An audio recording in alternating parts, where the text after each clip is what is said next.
We're going to go ahead and take a look at number 57 from section 7.2, Systems of Linear Equations. This is an application problem, so if you do not have your textbook in front of you, I would suggest that you pause the video and grab it and turn to page 445 of your textbook in order to follow along. Please also be sure to have something to write with and something to write on so that you can start jotting down some key ideas as we read through the narrative. So with 57, I'm going to read through the narrative first, and then there are 3 questions that follow.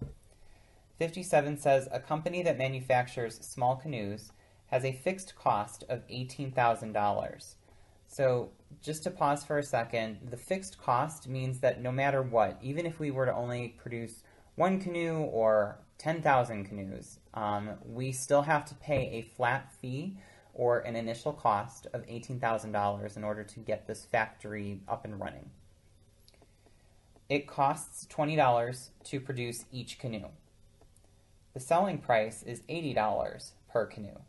In solving this exercise, let X represent the number of canoes produced and sold.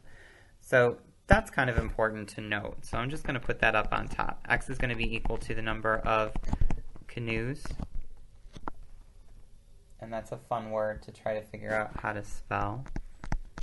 Produced or made and sold. So let's just keep that on the back burner. So for part A, we want to write a cost function. So you want to approach this problem as if you are the individual running the business. So when you are working with a cost function, you'll probably want to use, you will use function notation. So we're used to seeing f of x, g of x, h of x possibly.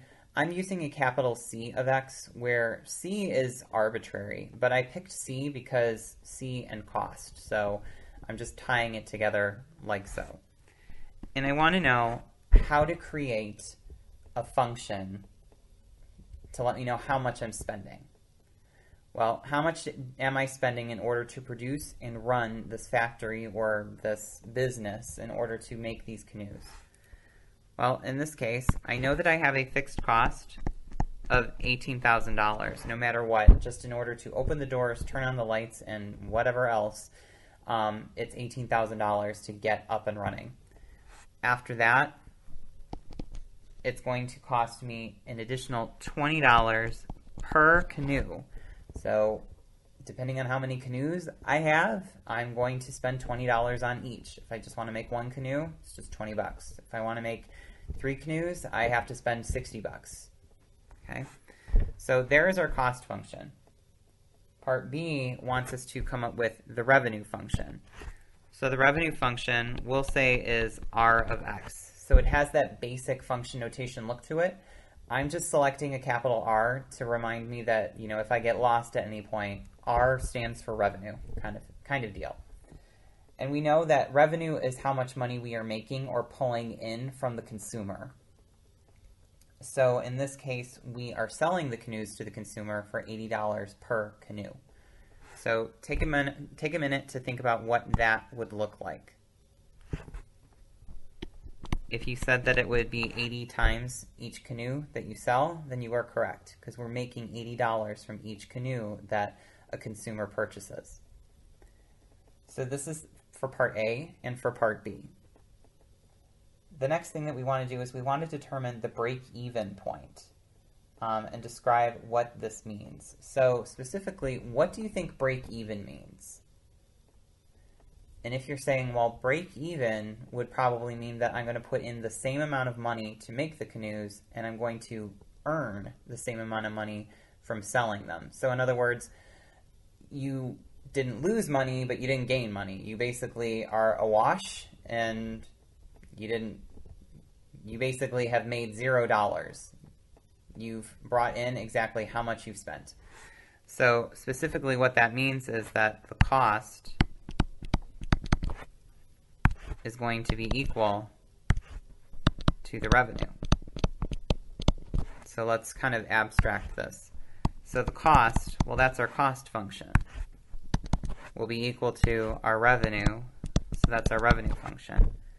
Well, what do we know each one is equal to? I know that my cost function is 18,000 plus 20 times x. And I know that my revenue function is going to be 80 times x. From here, if you notice, we've set up an equation with just one variable, so we can solve for it. I can subtract 20 from both sides, and this is going to leave us with 18,000 is equal to 60x.